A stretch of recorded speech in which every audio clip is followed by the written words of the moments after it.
Olá, boa tarde, bem-vindos a mais um Giramundo. Meu nome é Aline Piva e eu vou estar com vocês todas as terças-feiras aqui no Nocaute. E hoje, excepcionalmente, temos aqui a presença do nosso grande chanceler, querido chanceler Celso Amorim, que vai estar participando da nossa análise de hoje. Eu comecei a falar excepcionalmente, aí eu mudei de assunto para te apresentar, desculpa, Celso, mas eu queria dizer que excepcionalmente hoje o nosso programa vai ser gravado.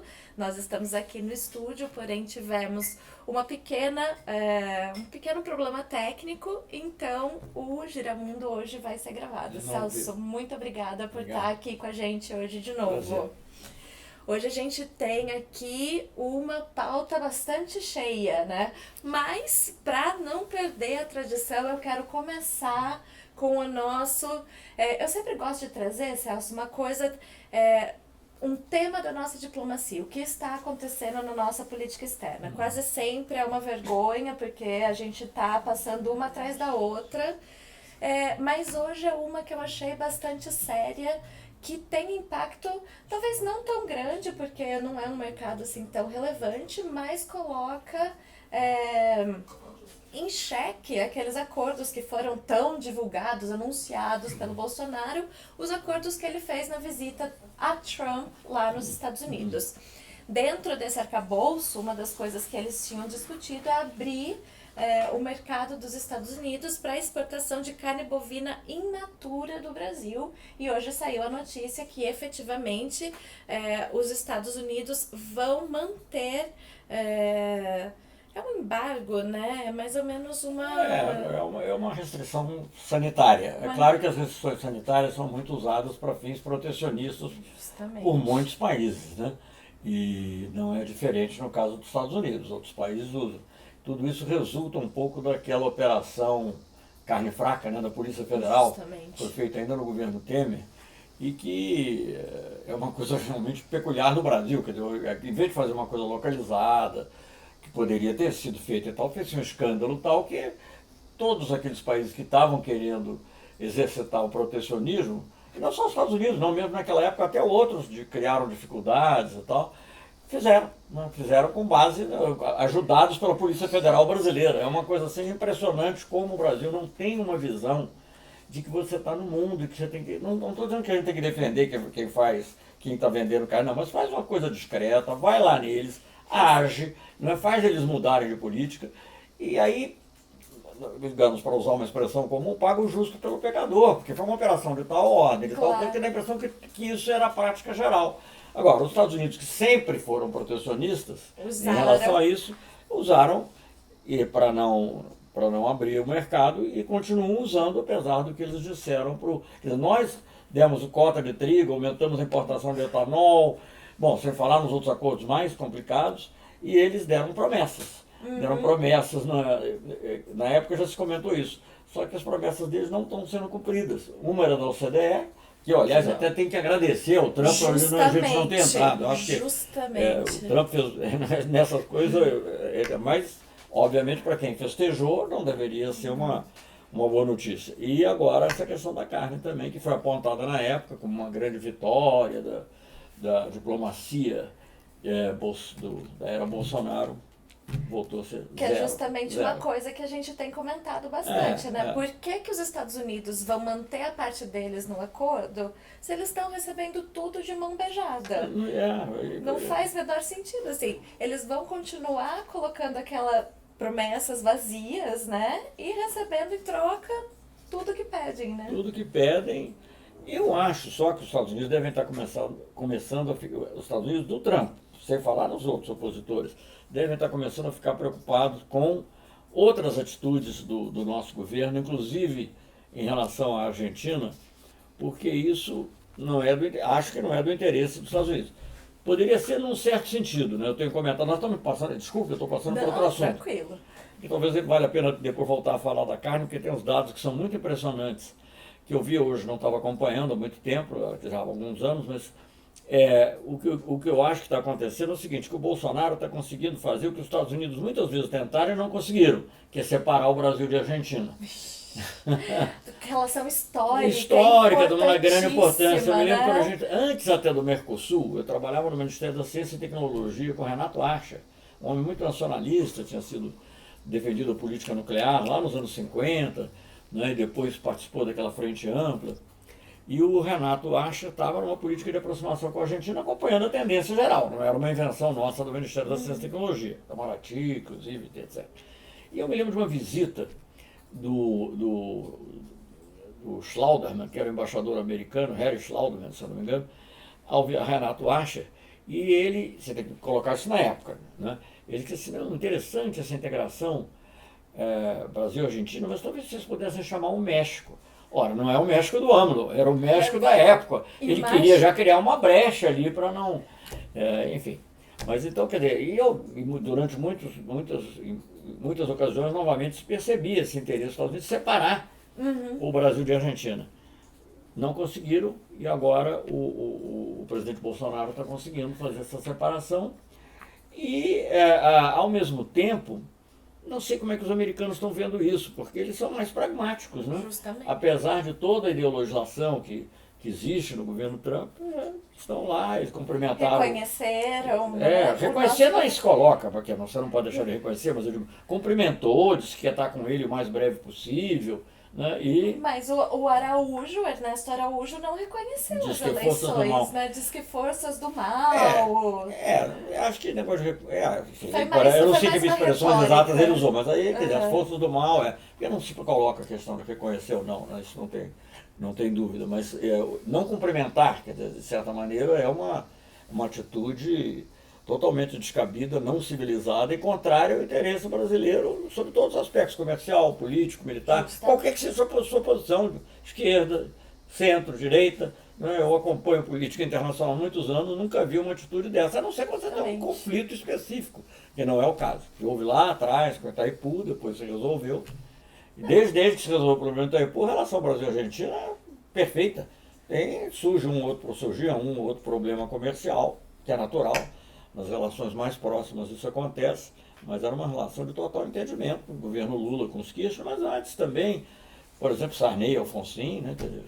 Então, Bolsonaro chegou, inclusive, a ameaçar retirar a Argentina do Mercosul.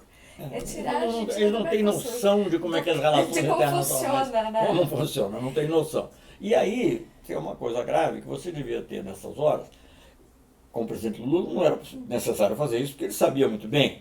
Mas, digamos, se o presidente não sabe, o ministro tem que ir lá e dizer, olha, não é bem assim, é assado, mas ali como deve morrer de medo. E assim, Bolsonaro falou isso no meio da madrugada, num vídeo. Sim, mas o ministro das Relações Exteriores, em vez de, digamos, de procurar moderar, que é normal, mesmo você vê, por exemplo, nos Estados Unidos, com toda crítica que se possa fazer, que eu faço também, por exemplo, ao Pompeu e tal, se você lê as coisas do Departamento de Estado, em geral elas buscam ser um pouco mais moderadas do que os arroubos do Trump. Né?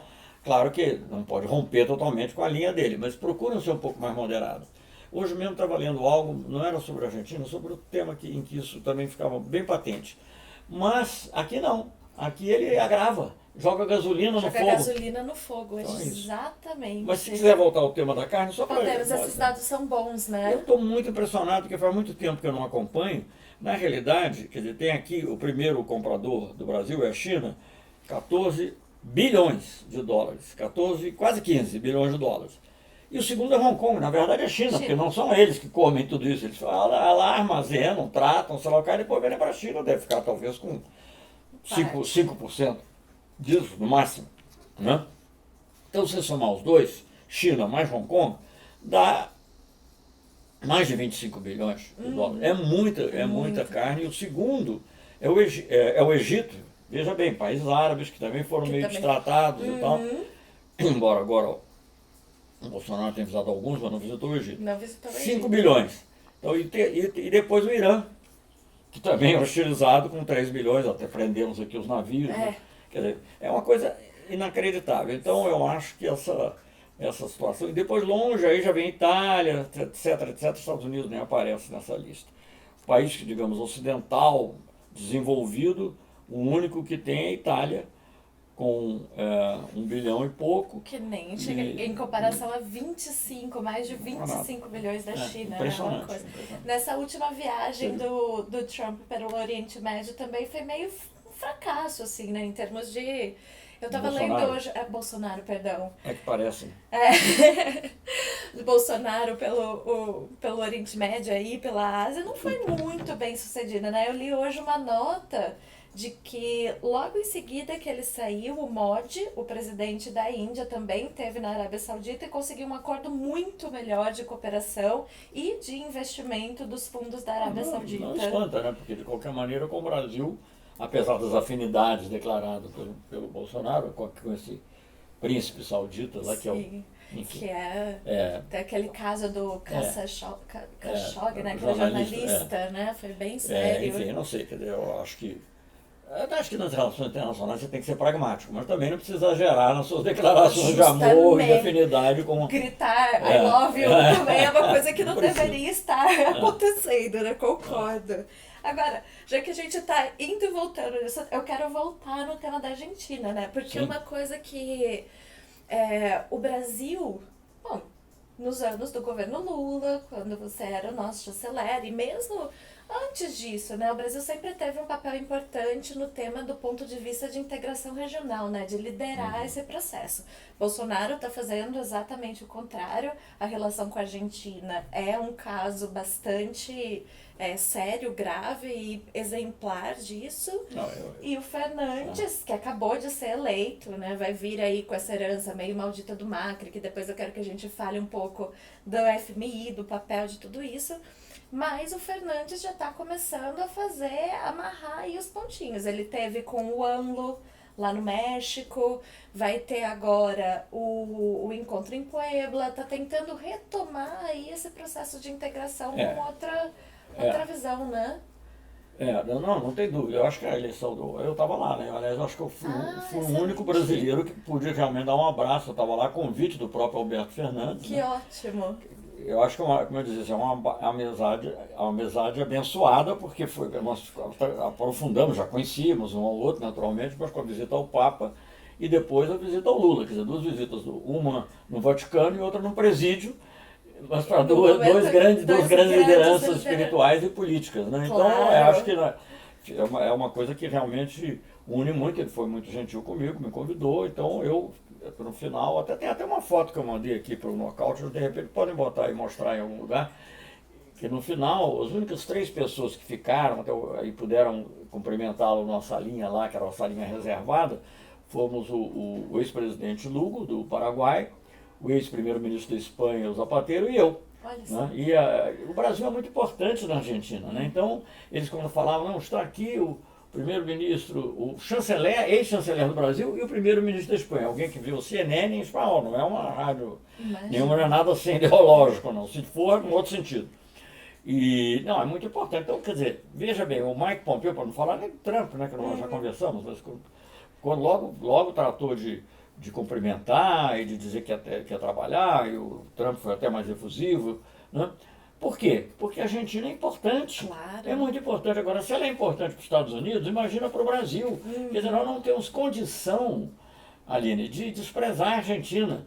Eu me lembro quando o Mercosul estava sendo criado, às vezes tinha sempre uma pessoa que queria dizer assim, a Argentina é do tamanho do estado de São Paulo. E daí eu falei, daí? O estado de São Paulo não é importante? É um dos nossos melhores mercados mais importantes da região. A Argentina né? é o 3º mercado para o Brasil, porque às vezes aparece a Holanda, que é uma mentira também, porque a Holanda é que nem o negócio de Hong Kong. A União Europeia entra para o Porto de Roterdã. Eu gosto muito da Holanda, morei lá e tal, um país muito interessante, mas é o Porto de Roterdã. Claro. Né? Então, na realidade, o primeiro é China, o segundo, muito já longe, os Estados Unidos, e o terceiro, a Argentina, para tudo. E para produtos manufaturados é o primeiro. Então você não tem o direito diante do povo brasileiro, que depende dessas exportações, até para ter as divisas necessárias a importar, muita coisa que a gente ainda precisa importar, de criar um problema com esse mercado. Mas a sorte é que desculpe só, vou parar. A sorte é que o Alberto Fernandes é uma pessoa muito sensata, eu acho. Ótimo. Muito convicto, tem manifestado essa convicção, sobretudo em relação à questão do Lula, mas ele não quer brigar com o Bolsonaro, ele sabe da importância também claro, até proporcionalmente maior do Brasil para a Argentina. Então, é isso. Agora, que está difícil, tá, né? Porque eu nunca vi, todo mundo sabe, eu tenho acompanhado isso já há muitos anos, mas sobretudo o governo da democratização para cá, o Sarney e Alfonsín, Collor e Menem, que assinaram primeiro um acordo bilateral importante, né, que depois acabou dando no Mercosul. Enfim, e Fernando Henrique também foi lá, a coisa foi um pouco menos ativa, mas foi. E Lula que aprofundou muito, né? E a Dilma que manteve, mas o Lula realmente aprofundou muito a relação com a Argentina, porque nós resolvemos todos os problemas difíceis. E a presença do Brasil na Argentina hoje é muito grande, a admiração é muito grande, a admiração pelo Lula. Eles acompanham aqui a Claro, política não, como se fosse deles. as manifestações Lula livre na Argentina são espetaculares, Cá entre né? nós, algumas delas mais fortes Mas do que essa guerra é daqui. verdade, tem Eles razão. são muito organizados, né? Sindicatos São, muito tem organizados, muito fortes, etc.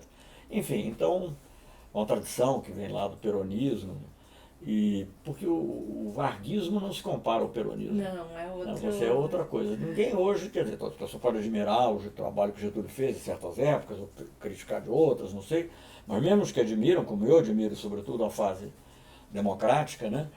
Mas não é uma pessoa que se compara ao Perón. Não tem comparação. como comparar. Né?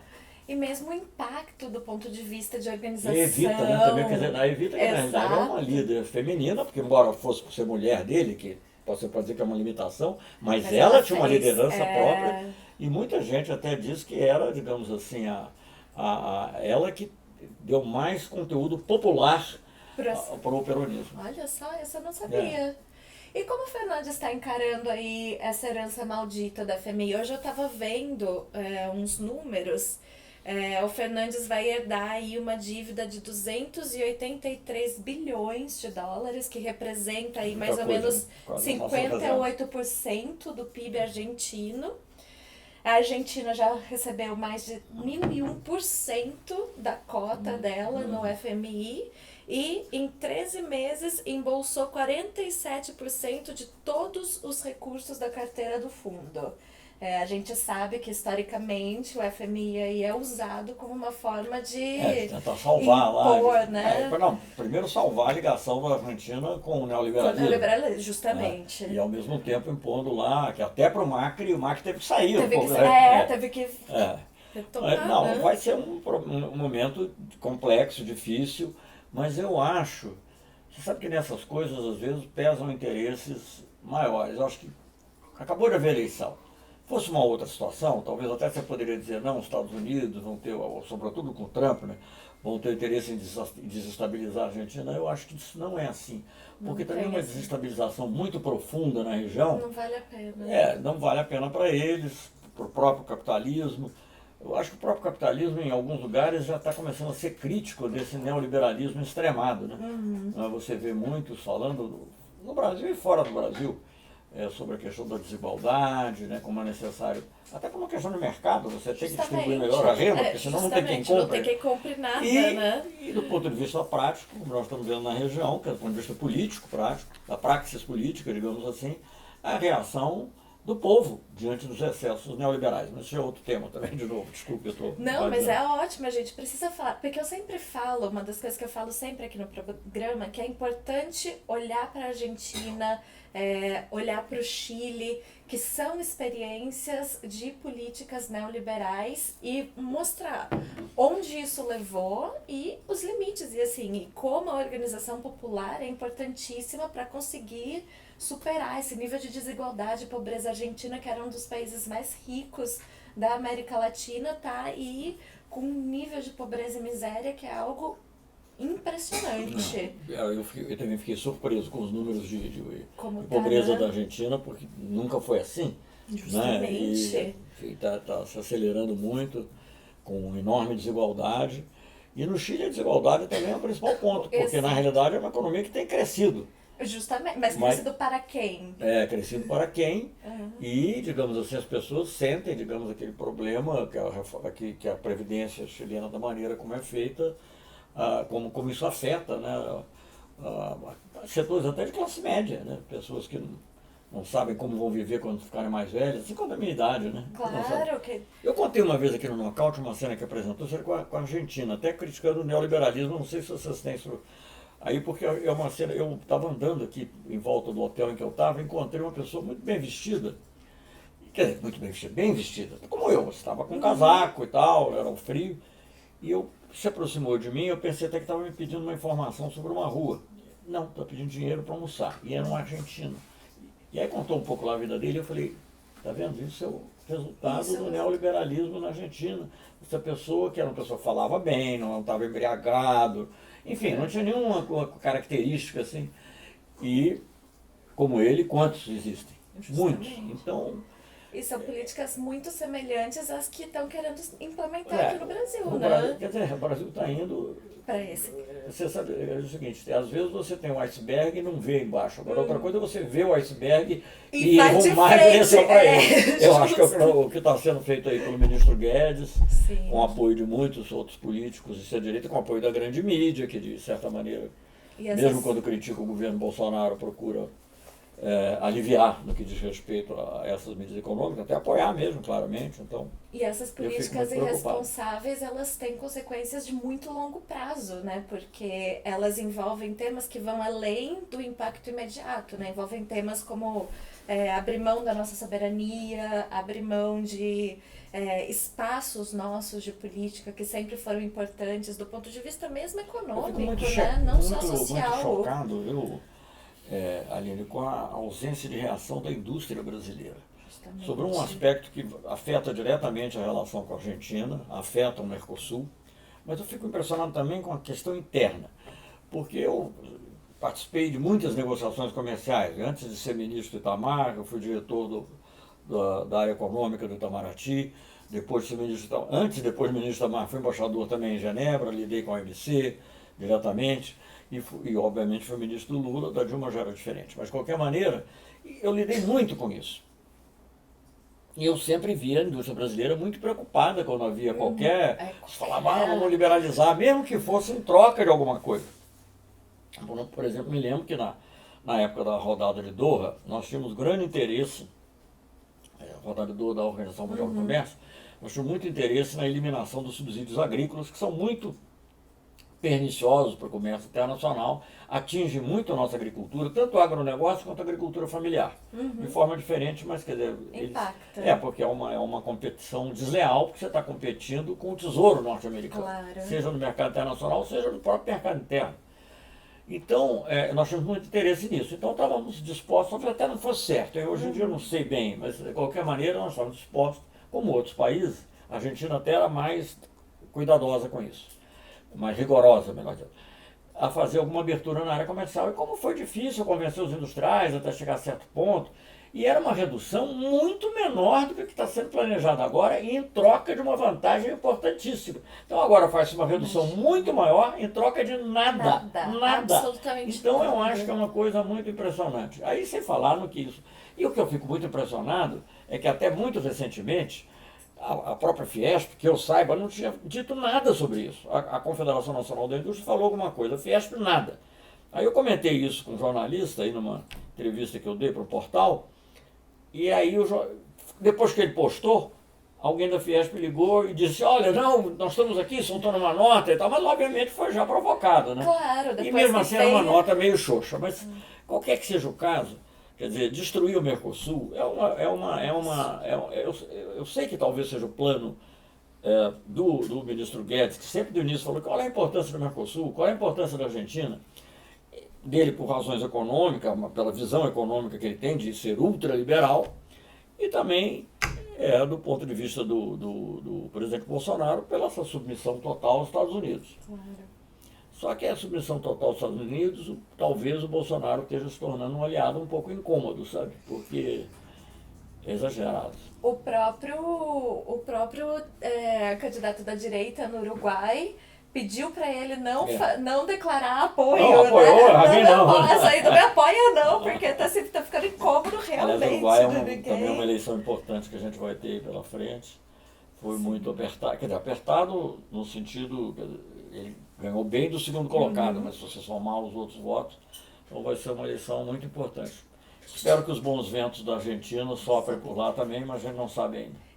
Eu li uma análise hoje, até estava comentando antes, que essa estratégia da Frente Ampla de se mover mais ao centro acabou não sendo muito bem sucedida e que tá ali bem próximo. Ainda tem vantagem, a expectativa é de vitória da Frente Ampla, mas talvez Tomara, mas você seja veja bem, complicado. quando você fala, a própria atitude desse candidato a presidente, o Lacalle Pou, né? Conheci o pai dele na época do Itamar Franco, que foi presidente também.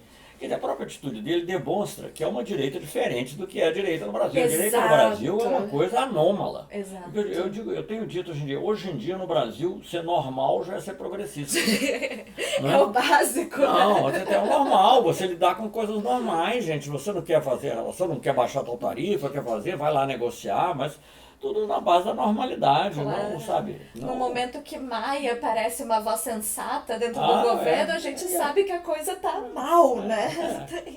Não, mas é porque o Maia é normal. Exato. Eu não posso concordar com as ideias dele, mas nós estamos na faixa da normalidade. Agora, o que fala lá certas pessoas, eu não vou entrar em detalhes outros, mas é uma coisa absurda. Nunca vi isso, nunca vi isso. Veja bem, quando foi eleito na Colômbia o Santos depois virou assim até a mídia, porque apoiou a paz e tal. Mas naquela época não parecia, porque ele era ministro da Defesa do Uribe e parecia uma pessoa que estava à direita do Uribe. Eu me lembro, o jornal, a família dele era ligada a um dos jornais mais importantes lá da Colômbia e sempre era muito crítico, né? Bom, isso não impediu o Lula de cumprimentar, de ir à posse dele, entendeu? De trabalhar depois com o Kirchner, aliás, né, que era na época secretário-geral da Unasul, pela paz entre a Venezuela e a Colômbia. E é assim que se faz a política internacional, não é com ódio, não é com rancor, Justamente. não é com fígado, né, como se diz. Você faz um pouco com a inteligência, mais com a inteligência e um pouquinho com o coração também. E uma questão de pragmatismo, pensando no bem, no futuro do país, né?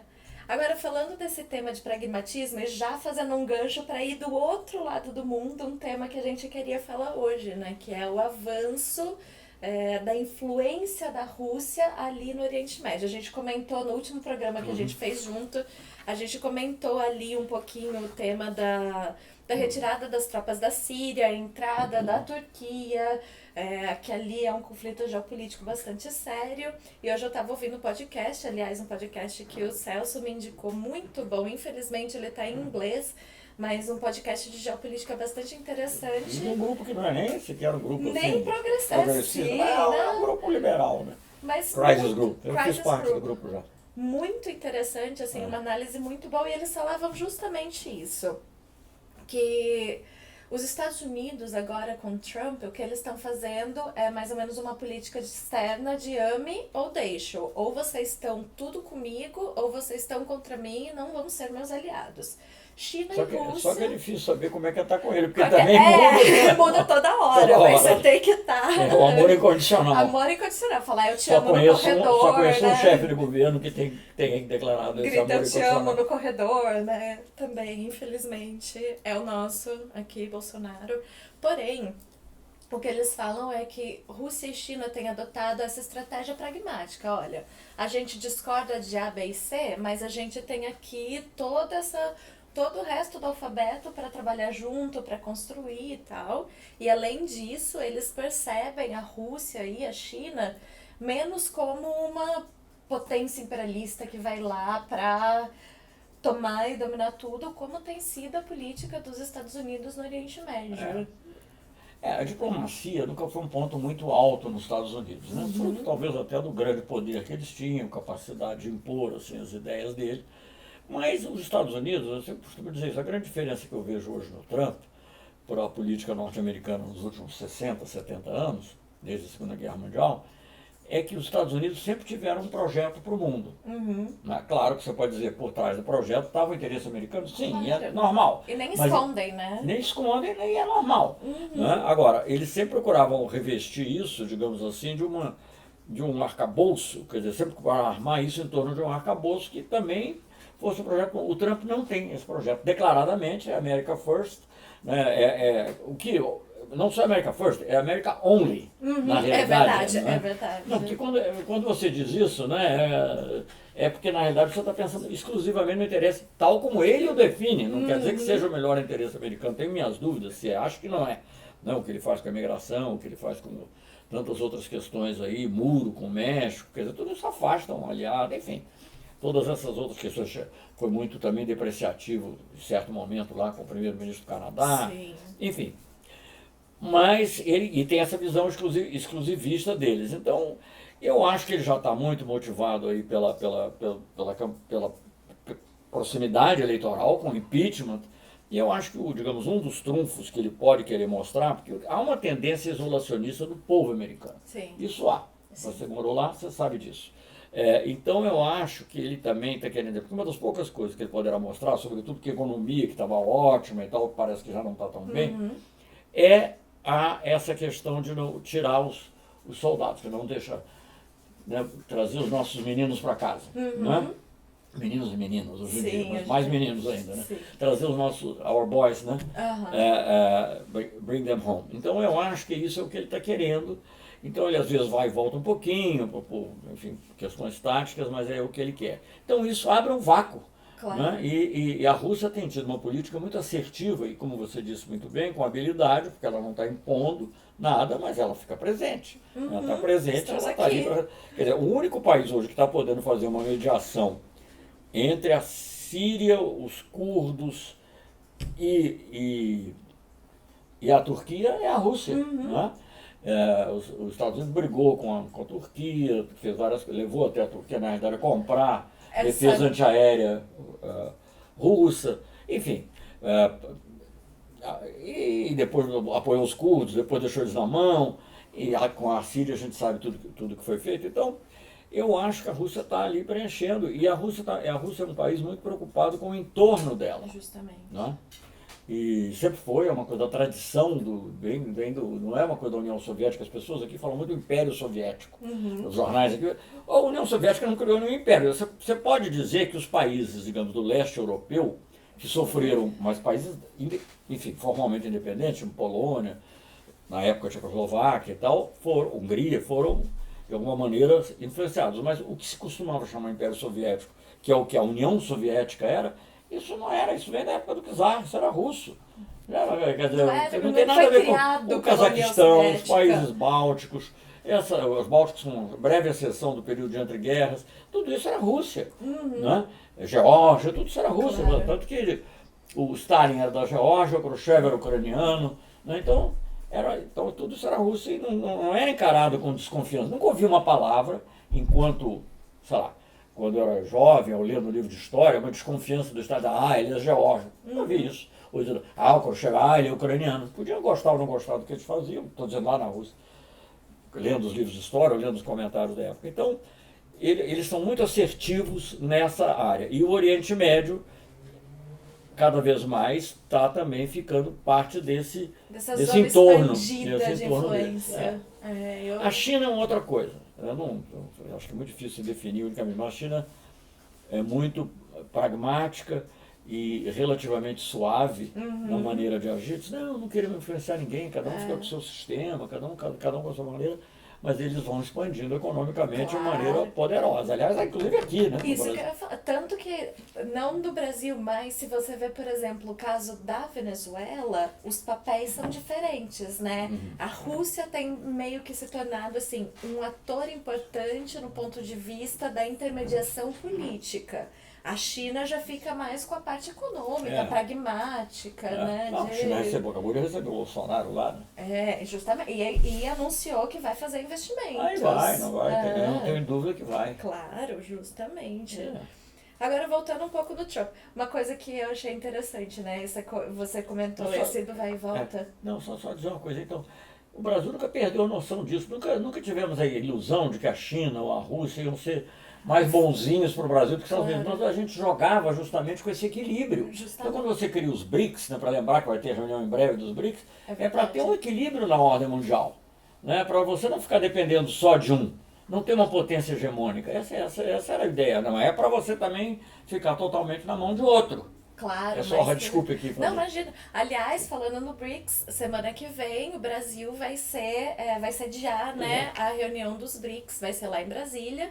E antes dos BRICS vai ter um seminário chamado BRICS dos Povos, para apresentar uma pauta, né, das demandas do povo para esses representantes. Inclusive, já aproveito para contar que não estarei com vocês aqui terça-feira que vem, porque eu vou estar lá em Brasília e o Nocaute vai estar fazendo toda essa cobertura do seminário. Vamos estar juntos na terça, né? Vamos estar juntos na terça-feira lá em Brasília e o Nocaute vai estar fazendo a cobertura dos BRICS. Lembrando aqui, já que deu o gancho, né? Isso era uma coisa que a gente precisava... Coisa importante, afinal, geopolítica, seu programa, os BRICS são fundamentais para a geopolítica fundamentais. Isso é pra gente ficar de olho, né? O que vai sair dessa cúpula. A gente já comentou que o eu acho que no dado momento, uma perdida aí de influência, né? O Brasil tem perdido espaço dentro do que agora está sendo mais o RIC, né? É verdade. Rússia, Índia e China. Hoje, como é gravado, a gente vai fazer um programa mais curtinho, né? Nem tão mais curtinho, porque a gente gosta de falar, né, Celso? Mas eu queria falar de 2 temas ainda. Primeiro, o Acordo de Paris, né? Trump anunciou que vai retirar os Estados Unidos do Acordo do Clima de Paris. Vai ser o único país do mundo que não faz parte desse acordo, não é? Uma coisa desse jeito. Assim, significativo, creio que sim, porque acho que eu estava lendo hoje a propósito justamente, acho que são 193 países, ou sei lá, membros da ONU atualmente, ou algo parecido, e só 10 não fazem parte. Mas alguns esqueceram a tinta na caneta só. Segundo aquele site político, que é um site mas quer dizer dos que não, Estados Unidos... porque alguns demoraram a ratificar. Né? Ele seria o único país na Terra que não é parte do possível, acordo. É possível que todos tenham assinado e que alguns não tenham ratificado ainda. Essa é uma promessa que ele vem trazendo desde 2017 e que vai na contramão do outro tema em voga lá nos Estados Unidos, que é o Green New Deal, né? Tipo, o New Deal verde, que... Com incêndio na Califórnia, se torna extremamente atual tudo isso. Extremamente atual. Eles acabaram de passar uma legislação para apoiar, para criar um fundo de apoio internacional para refugiados da crise climática. O Banco Mundial acaba de soltar uma nota dizendo... Foi o Banco Mundial? Não, quem criou o Green New Deal foi aquela Ocasio-Cortez e um senador que eu não me lembro o nome. Dentro dos Estados Unidos. Dentro dos Estados Unidos, eles estão fazendo a legislação. Ou seja, Trump está agindo... Banco Mundial, pensei que era no Banco Mundial. Não, é que o Banco Mundial ele soltou uma nota dizendo que até 2050 vão ter mais de 143 milhões de pessoas da África subsaariana, do sul da Ásia e da América Latina que vão ser deslocadas forçosamente por causa da crise climática. Então é a contramão de tudo, né? Fazendo política externa. Olha, é um absurdo, né? É uma visão curto-prazista, digamos assim, de beneficiar os negócios, porque desregulamento. E o que eu lamento disso tudo é que isso é copiado no Brasil de maneira servil. O presidente Bolsonaro não chegou a sair porque não deu, sentiu que seria demais aqui dentro a reação, mas na prática ele tem agido como se tivesse saído. Com essa atitude em relação à Amazônia, dizer que as ONGs aqui queimaram, incendiaram, coisa assim impressionante. Até essa falta de ação em relação à questão do petróleo, que não tem a ver com o clima diretamente, mas tem a ver com o meio ambiente, também mostra que não há o interesse, o apreço por essa questão do meio ambiente é muito baixo. E o que eu acho assim, mais triste, né? Porque é isso por imitação, não é nem por convicção, é uma imitação do que o Trump faz, enfim, então fico temendo sempre, porque quando o Trump foi eleito, me fizeram uma entrevista, não sei se eu já mencionei aqui, eu me repito muito, mas enfim, me fizeram uma entrevista, a Carta Capital fez uma entrevista comigo, eu estava na Europa, em algum lugar, e eu disse, olha, o pior eles queriam saber se ia ter tarifa sobre o aço, seria não sei o quê, olha, o pior do Trump é o exemplo. Mas eu nunca pude imaginar que eu estava tão certo, porque eu em geral erro muito. Aquele momento que a gente prefere estar errado, né? Nunca podia imaginar, né? Porque, mas de fato. O exemplo é o precedente, né? Você abre não, e é o país mais poderoso do mundo ainda, né? É considerado por muitos, embora tenha lá os defeitos dele, mas é uma democracia importante, quer dizer, é um país que em muitas questões de gênero, de raça, tem avançado muito. Claro. Os Estados Unidos que a gente via que tinha aqueles problemas na época do Martin Luther King, né? Os anos Hoje 60, os Estados né? Unidos tem uma atitude, não estou dizendo que culturalmente mudou totalmente, porque essas coisas demoram muito a mudar, mas na prática teve dois ministros das Relações Exteriores negros. O Brasil está muito longe de ter isso. Você sabe que o Justamente. primeiro embaixador negro do Brasil, embaixador de carreira, tinha tido um lá na época do Jânio Quadros, que era um político. O primeiro embaixador negro, quer dizer, o Brasil é meio complicado, mas digamos, declaradamente negro, assumidamente negro, foi a última promoção do governo Lula. Imagina. E nem tinha condição de fazer antes, porque não tinha ninguém. Sabe, porque você, para ser ministro, para ser embaixador, tem que ser ministro, para ser ministro, tem que ser conselheiro. Então, não tinha. Claro. Dentro dessa. Foi na última promoção, uma pessoa de muito valor, o embaixador Benedito, que aliás cuidou desse tema de clima e de meio ambiente. Imaginem. Isso que é anos 2000. Ano 2000 e. Não, foi a última promoção do Lula, 2010. 2010. Imagina. É uma loucura, né? Num país como o nosso. Agora, Celso, eu sempre gosto, a gente já tá indo para o último tema, né? E eu sempre gosto de terminar o programa com alguma coisa pra gente ficar de olho. E uma coisa que tá para acontecer agora nos próximos dias é o voto na ONU sobre o bloqueio a Cuba. A gente comentou bastante hoje sobre essa política externa irresponsável do Brasil. O que você acha que a gente pode esperar disso? O pior. O pior, né? Infelizmente, esperemos o pior. Eu diria, eu não sei o que está ocorrendo, porque eu não tenho nenhuma informação assim, de cocheira. O que se ouve é isso, que o Brasil pode votar contra a resolução, né? Porque a Que resolução seria é para uma mudança criticar. histórica, né? É uma mudança histórica. Há muito tempo que o Brasil vota a favor, não sei nem te dizer desde quando, mas 20, 30 anos ou mais, que o Brasil vota contra o bloqueio, porque eu acho que antes a resolução não era bem do mesmo molde, mas depois que ela começou a crescer, o Brasil sempre apoiou, e sem dúvida alguma com grande participação, inclusive ajudando até, porque é uma coisa que contraria, além digamos, da solidariedade com o povo cubano, contraria a essência da nossa política externa, de você não criar bloqueios econômicos, não isolamentos, que na realidade só agravam a situação. Justamente. Independentemente da simpatia que se possa ter ou não ter pelo povo cubano, no caso eu tenho, mas eu digo independentemente da simpatia, é uma coisa óbvia, que o Obama compreendeu isso, que é uma coisa óbvia que o isolamento não contribui para mudar nada. Né? Aliás, se alguma coisa contribui para mudar lá, mudar no sentido, por exemplo, econômico, o tipo de inserção no mundo, eu vou dizer o que é. É o Porto de Mariel. Claro. O Porto de Mariel é um porto de águas profundas. Então, eu digo assim, você não tem um Porto de Mariel para exportar, sei lá, açúcar para Nicarágua. Que, aliás, foi muito criticado. Exato, né? esse aqui é O Brasil Porto... foi uma aliança que trouxe benefícios econômicos no Brasil muito e que ajuda a inserir Cuba economicamente no mundo. Justamente. Aquilo é para exportar para os Estados Unidos, para exportar para a Europa. Então, quer dizer, eu acho que não é, mesmo se você adotar o ponto de vista dos que querem uma maior expansão num sistema de mercado, é errado fazer isso. É uma coisa totalmente errada, além de ser injusto, de fazer o sofrimento do povo cubano, né? De ter uma... na realidade é uma coisa, eu lamento muito que isso aconteça, é muito triste, isso vai ser corrigido, porque isso não vai ser assim. Mas Nunca, vai ter essa mancha. Mas é um momento, eu me lembro sempre, até houve uma história que eu não sei se é verdadeira ou não, de que o busto dele tinha sido retirado, depois desmentiu e tal, sei lá. Busto Santiago Dantas, que foi ministro das Relações Exteriores na época do governo parlamentarista, né? Um dos patronos da nossa diplomacia. É uma coisa, eu sempre digo, é uma coisa tão impressionante, porque eu acho que nunca uma pessoa foi tão pouco tempo e marcou tanto. Né? Ele é um dos patronos da nossa diplomacia, como você disse, mas a atuação dele mais importante, mais marcante, além da conceituação geral e tal, mas a mais marcante foi justamente o voto, que era abstenção, mas abstenção, uma tecnicalidade que aqui não vale a pena explicar, equivalia a um voto contra. O Brasil não quis apoiar a suspensão de Cuba da OEA, com base primeiro nos princípios, totalmente contrário dessa visão que está predominando em relação à Venezuela atualmente. Primeiro, com base nos princípios da não intervenção e da autodeterminação dos povos, que o Santiago Dantas frisou muito, mesmo que eu era jovem, eu não tinha entrado para o Rio Branco, eu era um jovem, mexia com cinema e tal, mas aquilo me impressionava muito, porque ficou mais eu ouvi falar dos princípios da autodeterminação e da não intervenção.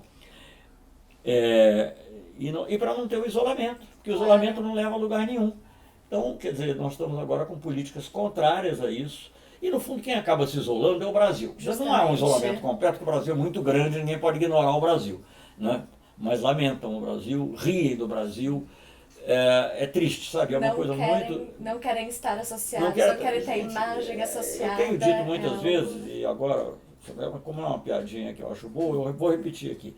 O Brasil é o único país do mundo em que uma prisão de província é mais visitada do que o Palácio Presidencial. Que é verdade. Personalidades importantes. Aliás, teremos essa... A gente está quase encerrando, gente, mas essa semana vai ter um voto importante, né? Que pode mudar... O Celso tá aí. E eu me lembro sempre aí no Marechal Lott, sabe, porque as Forças Armadas são importantes. Então eu acho que aí, eu não estou querendo que as Forças Armadas apoiem, deixem apoiar. As Forças Armadas têm que ficar silentes antes do voto. Sim. E seguir o resultado do voto, mas silentes mesmo, né? Tentar influenciar por baixo. Eu não creio que o atual comandante, devo dizer que eu tenho a impressão, que assim, tudo que eu leio nos jornais, por conversas e tal, que o comandante do Exército atual não vai se envolver. Até agora não se envolveu. Né? O Vilas Boas fez um tweet, mas o né? Vilas Mas Boas que não teve tanto impacto. Vilas Boas ele é estimado lá e tal, ele tem carisma pessoal, o carisma aumentou com a doença, né? Que essas coisas acontecem, mas ele não tem comando.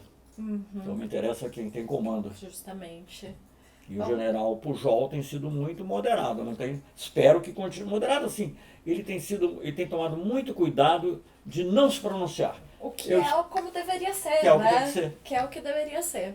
Celso, muitíssimo obrigada por estar com a gente mais uma vez aqui no Giramundo. E muito obrigada a vocês pela audiência. E nós nos vemos na outra terça, depois Quem sabe da com Lula já livre. Tomara, Lula livre. Um grande abraço a todos.